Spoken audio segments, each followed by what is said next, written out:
Ladies and gentlemen, karibuni tena kwenye kipindi chenu pendwa cha Inuka Umiliki. Mwongoza kipindi ni mimi yule mama yenu, Mama JJ. Mada yetu mpya ya leo tunaenda kuongelea jaribu au majaribu unayoyapitia yageuze kuwa hatua.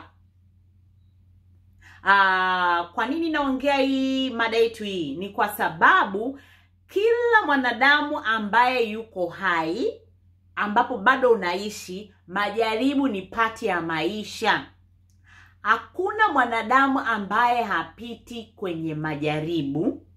Whether wewe ni kiongozi mkubwa wa nchi, labda tuseme ni rais wa nchi, waziri wa nchi, au kwa imani yaani wewe ni kiongozi wa dini, au wewe ni muumini wa dini, au wewe una pesa sana, au wewe ni maskini, wote majaribu tunayapitia.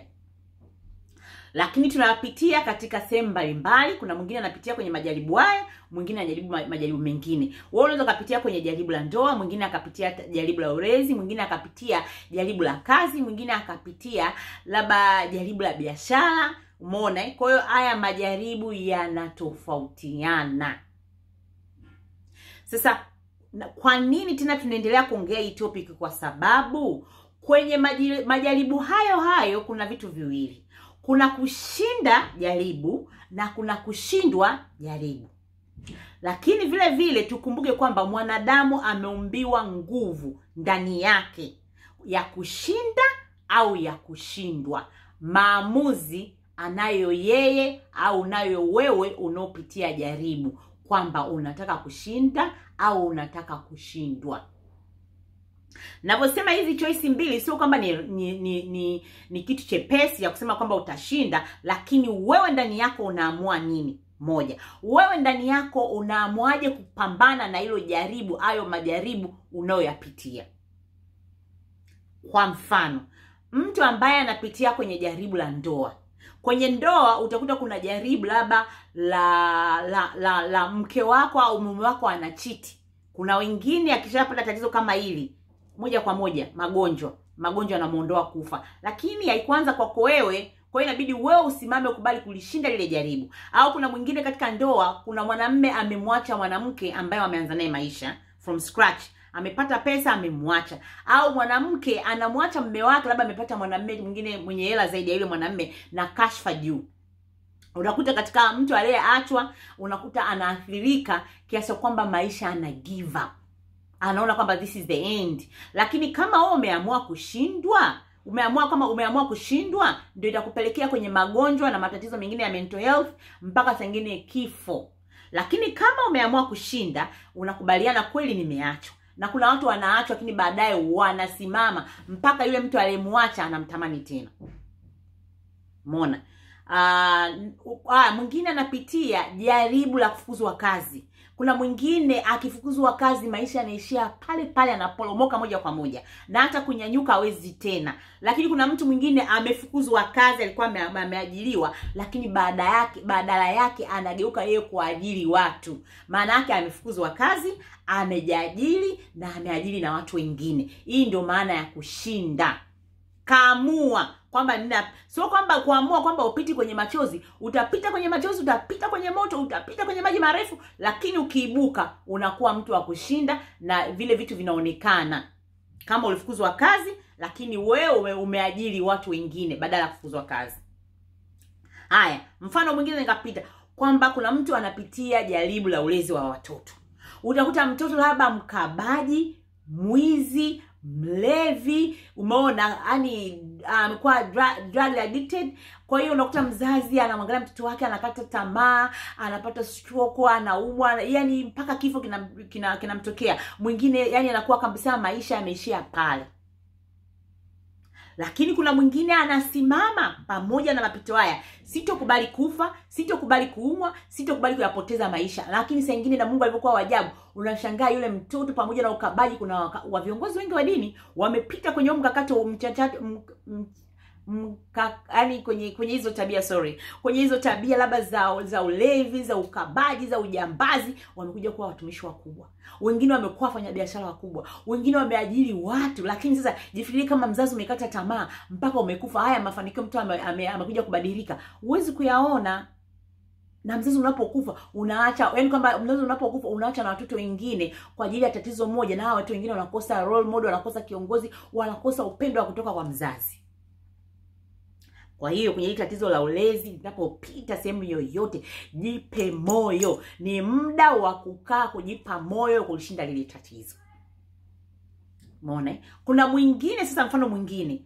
Kuna mwingine anapita kwenye aibu. Aibu zinakuwa ni nyingi tu, nyingine ni fedhea, au nitoe mfano mdogo. Mshaona kuna watu wengine kuna picha zao za utupu zimeliliziwa kwenye social media. Umeona, zimesambaa kila kona. Kuna wengine waliamua kujiua.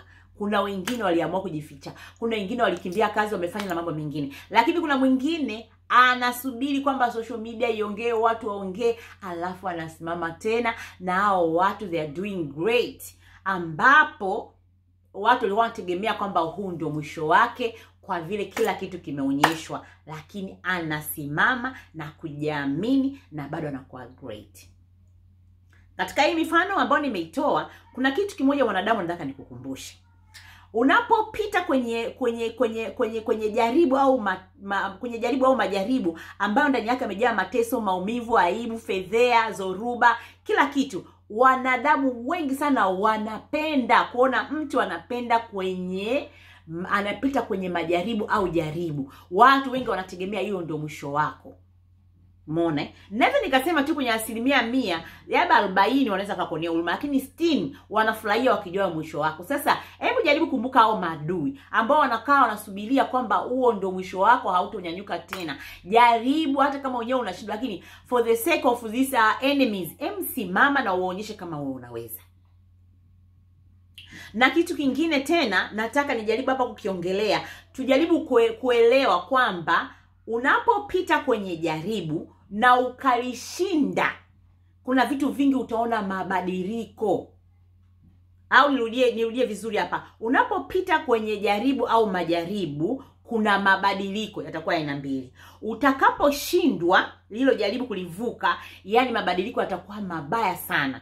Kwa sababu wewe umekubali kushindwa. Ndio hayo magonjwa, stress, depression, mental health na vyote hivyo, mpaka stroke, mpaka hivyo mabadiliko yanakuwa hivyo. Lakini kama ukishinda ili jaribu, haya majaribu yatakubadilisha wewe kwenye swala la imani, yatakubadilisha wewe kwenye mtazamo wako wa kitabia, utabadilika wewe kwenye swala la uvumilivu, utabadilika wewe kuwajua wanadamu.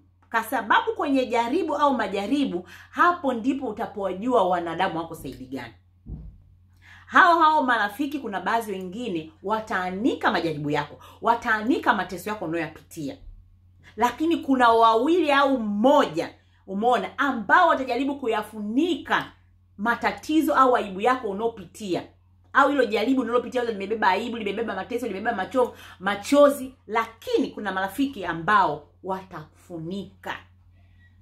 Sasa hapo ukishapita ile jaribu, utajua rafiki wa kweli ni nani na rafiki mzushi ni nani. Nani mnafiki, nani ni, umeona? Kwa hiyo itakujengea wewe baadaye, utaanza kuwachanganua marafiki wa kuondoka nao. Hapo vile vile itakubadilisha kuwa na marafiki wachache kuliko kuwa na marafiki wengi. Yani itakukumbusha kwamba is better to have a quality than quantity. Umeona? Kwa hiyo kwamba quality inaweza kawa watu 2 3, quantity you can have labda friends labda 40 30, lakini katika hao wawili hata kumpigia mtu simu kumwomba mkopo huwezi. Hao katika hao kuficha ile aibu haiwezekani. Lakini ukishinda majaribu, baadaye utaangalia mchakato tena wa marafiki. Nani abaki, nani umuondoe kwenye hayo kwenye katika safari yako ya maisha. Kwa hiyo kama nimeongelea kwamba kuna vitu vitabadilika na utaviona, kwa maana nyingine inatubadilisha katika maisha, tunaingia katika level nyingine ya maisha. Tunatoka katika maisha tuliyozoea, tunaingia katika maisha mengine. Hiyo ndo faida la jaribu au majaribu. Hatuwezi kuyafurahia kwa sababu amebeba maumivu, lakini kwa upande mwingine yanatutoa katika hatua moja kwenda hatua nyingine. Na vile vile kwamba hata labda kama sijamalizia katika ile vile vile mimi naona tunapopita kwenye majaribu, hebu tumtumainie Mungu. Yaani Mungu ndo akasimame, kwa sababu ni yeye ndo atakupa nguvu. Kwa sababu ukiangalia wanadamu ndio wanakuwa wanarusha mishale, wanarusha maneno. Ndio tulijua, ndio alikuwa hivi, anastahili vitu kama vile. Ni watu wa kujihesabia haki na ni watu wa kusambaza ubaya. Kwa hiyo hapa mkaribie Mungu sana, kakae kwenye imani, mwambie Mungu hata hili nalo nitaliweza. Mwambie Mungu hili nalo nitalishinda. Kwa sababu Mungu ni Mungu wa haki. Umeona? Atatuacha tujaribiwe, lakini mwisho wa siku atatufungulia mlango wa kupita lile jaribu ili tuweze kustahimili. That's number 1.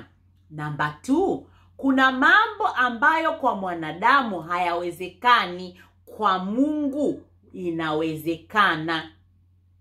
Kwa hiyo kwa mwanadamu muangalie tu yule ambaye aweza kushinda jaribu, akawa kama role model wako, lakini mwenza wako wewe mwambie Mungu, najua kwa mwanadamu haiwezekani, lakini kwako wewe nitalivuka hili.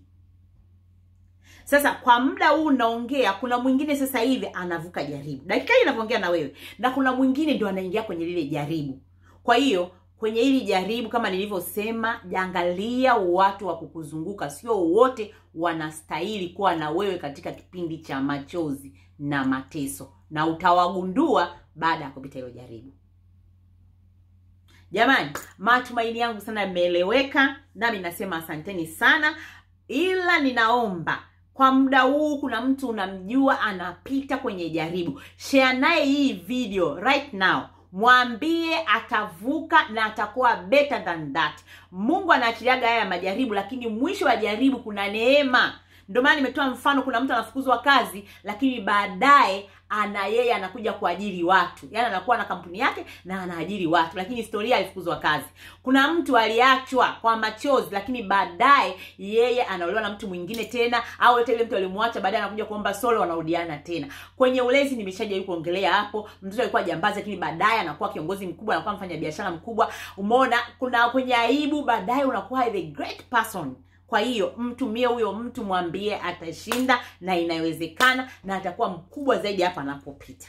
Haya wapenzi, msisahau kulike, kusubscribe na kucomment. Una wazo lolote, maoni, drop hapo. Tuko kwenye njia moja ya kutiana moyo, ya kujifunza na kuwekana katika uhodari. Jamani, mimi nawapenda sana. Have a lovely weekend. Bye.